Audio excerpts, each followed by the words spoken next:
बेटी का सौदा। अमीर बाप की बेटी शिल्पी को मुकेश पसंद होता है, लेकिन दोनों के बीच हैसियत की दीवार खड़ी होती है।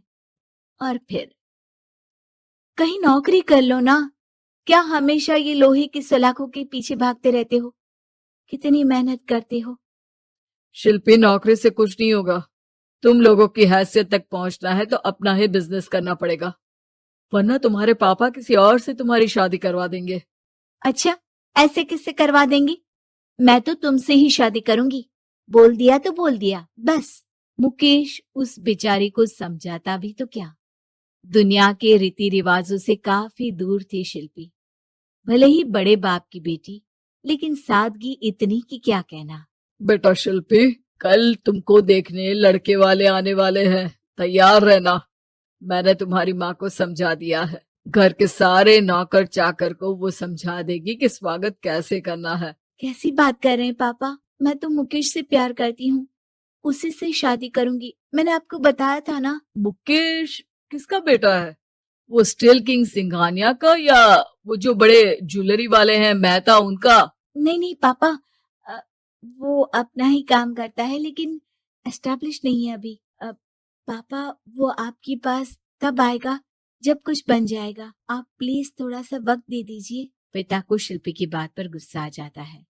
वो उससे कुछ नहीं कहते और शिल्पी की माँ के पास जाते हैं। ये संस्कार देकर बड़ा किया तुमने शिल्पी को, और कैसे मैं किसी भिखारी के साथ उसकी शादी कर दूं? कौन है ये मुकेश? मैं जानती हूँ, बड़ा ही होनहार लड़का है।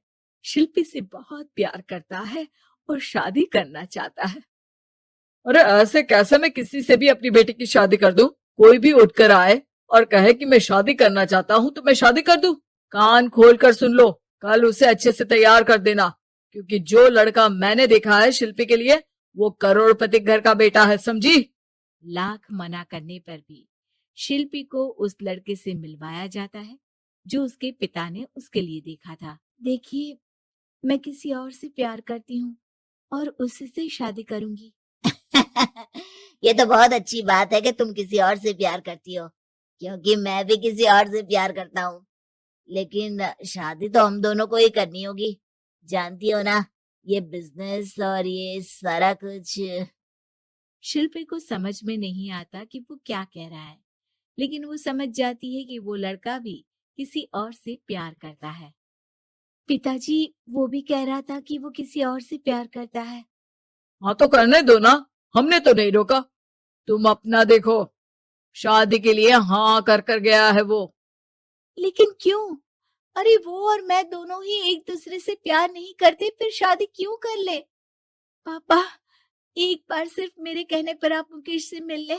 पिता शिल्पी के कहने पर फॉर्मेलिटी के लिए ही सही, लेकिन मुकेश को घर बुला लेते हैं। देखो, ज्यादा वक्त नहीं दे पाऊंगा।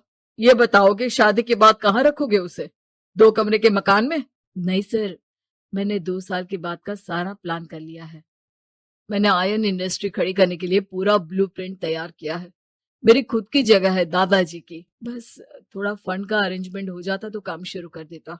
अच्छा, मतलब तुम यहाँ फंड रेज करने आए हो?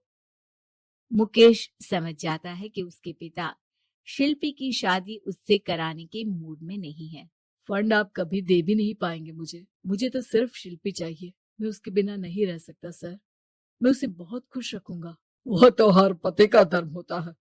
वो तो मैं किसी से भी उसकी शादी करा दूं, वो उसे खुशी रखेगा। लेकिन देखो, मैं ज्यादा बात को घुमाना नहीं चाहता। वो बड़े घर की लड़की है, उसे काम काज की आदत नहीं। अभी वो समझ नहीं रही, लेकिन तुम तो समझो। मैं किसी भी हालत में शिल्पी की शादी तुमसे नहीं करवा सकता। मुकेश पिता से लाख मन्नतें करता है, लेकिन वो नहीं मानते। शिल्पी की शादी उस अमीर लड़के से हो जाती है। शादी के बाद क्या हम लोग मेरी माँ के घर चले? मुझे उन लोगों की बहुत याद आ रही है। हाँ हाँ, जाओ जाओ। वैसे भी आज मैं अपनी गर्लफ्रेंड के साथ मसूरी जा रहा हूँ, तुम जा सकती हो। कैसी बात कर रहे हैं? अब हम लोगों की शादी हो गई है, आप कैसे किसी और लड़की के साथ जा सकते हैं? अरे मैंने तो तुम्हें शादी के पहले ही बता दिया था कि मेरी कुछ गर्लफ्रेंड्स है। अब प्लीज ये टिपिकल बीवी वाला रोना धोना शुरू मत कर देना।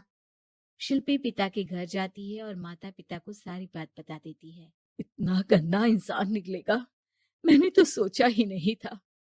अरे क्यों कराई मेरी फूल जैसी बेटी की शादी ऐसे घर में। और तो क्या हो गया, शुरू शुरू में हर घर में ऐसा होता है, धीरे धीरे ठीक हो जाएगा। और वैसे भी उन लोगों के साथ हम लोगों की एक बड़ी डील फाइनल हुई है, समझी। उन लोगों से रिश्ता बनाकर रखो, तभी पैसों की बारिश होगी। पापा, अब समझ में आया कि आपने मेरे साथ ऐसा क्यों किया।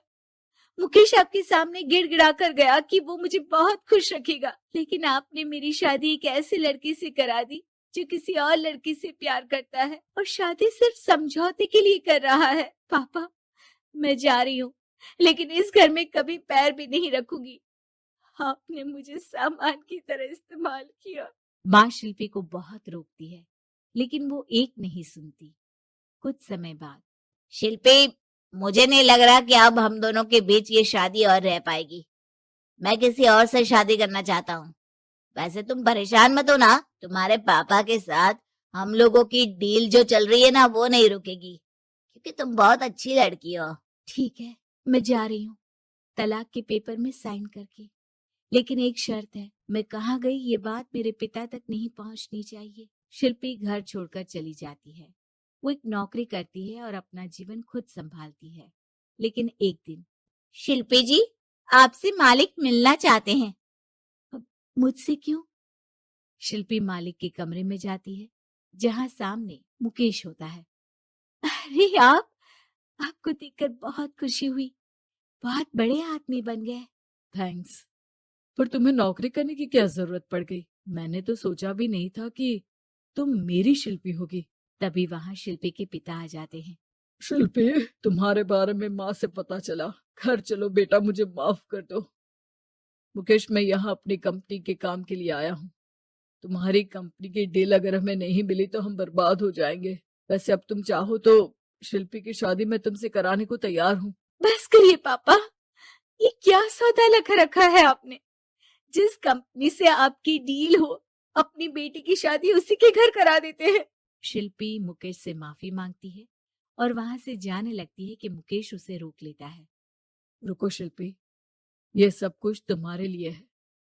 ये कंपनी, ये नाम सिर्फ तुमसे शादी करने के लिए ही खड़ा किया था। मैं आज भी तुमसे बहुत प्यार करता हूँ।